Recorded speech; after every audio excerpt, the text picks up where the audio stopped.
Hoje a gente vai falar sobre afinação, que é uma questão bastante preocupante para a maioria de nós flautistas, e algumas coisas que influenciam muito no fato da gente afinar ou não. A primeira coisa que eu queria levantar é que a gente tem referências de afinação. Geralmente é o Lá, a nota Lá, com a frequência 440 ou 441 ou 442. Isso significa que é uma vibração de 440 ou 41 ou 42 Hz que resultam nessa nota. Então, quando a gente pega o afinador, dá para ver ali se ele está 40, 41, 42. E por que é importante a gente estudar com esse afinador? Porque a gente precisa ajustar os intervalos. Às vezes a gente tem a impressão que está tocando bem ou que está tocando certo, mas quando vai tocar com um piano, um violão, acompanhar alguém, a gente percebe que tem uns certos choques. Então, como é que a gente resolve isso?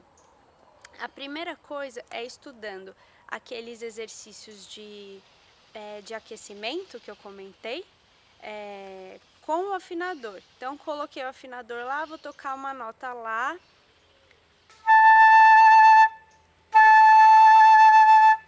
Certo? Toquei e vi que Lá ficou verdinho, ou ficou mais para lá ou mais para cá. Então, caso tenha ficado baixo ou tenha ficado alto, como é que eu faço? A flauta é um instrumento que funciona por tamanho, né? Então, quanto maior o tubo, mais grave a afinação.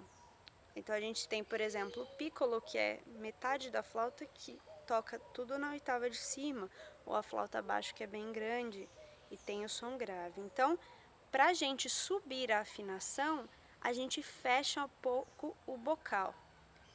Então, a gente tem o bocal aqui, a posição dele todo fechado geralmente dá um Lá 442. E a gente vai ajustando, então, ou sobe um pouquinho, desce um pouquinho. Essa é a primeira coisa.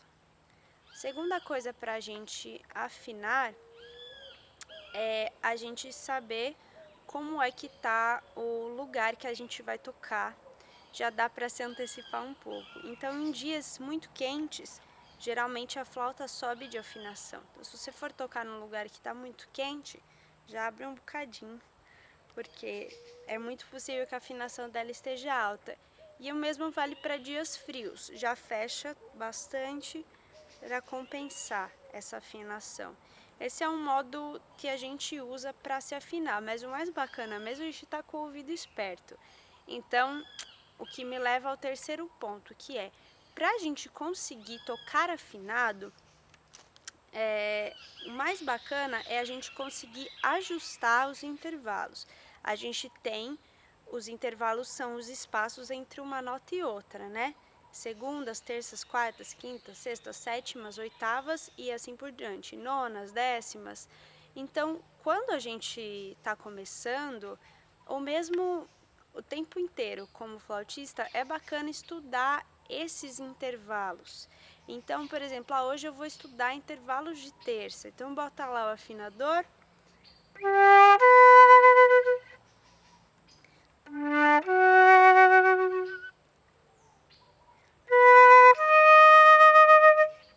Sei lá, tô pensando em terças maiores aqui e tô olhando ali se o afinador tá batendo, se tá ficando verde.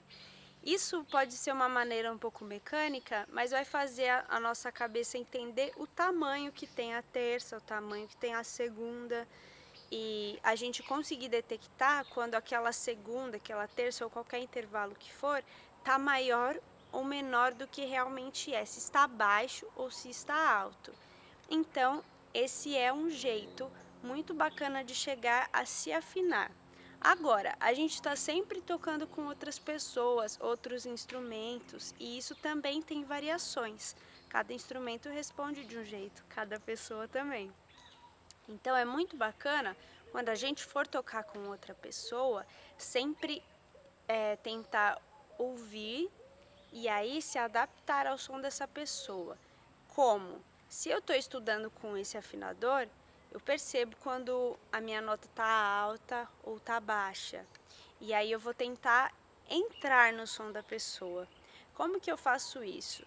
Ou mexendo aqui, se a diferença for muito grande, ou ajustando aqui, esse espaço interno da boca. Então, quanto mais espaço a gente tiver aqui dentro, como se fosse um ovo dentro da boca, e a nossa emissão for mais baixa, né?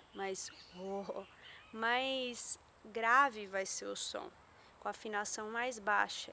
Então, se eu estou tocando com alguém e sinto que está batendo, eu posso tentar abaixar a afinação. Então,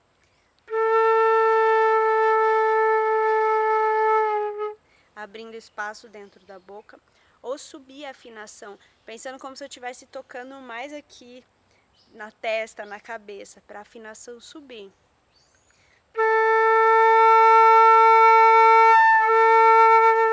Certo? Esses são jeitos e tudo também é treino. Essa questão de estudar o intervalo vai ajudar muito a gente a ajustar a orelha e conseguir se adaptar aos outros, tá certo? A gente se vê na próxima. Quaisquer dúvidas ou sugestões, deixa aqui embaixo, tá bom?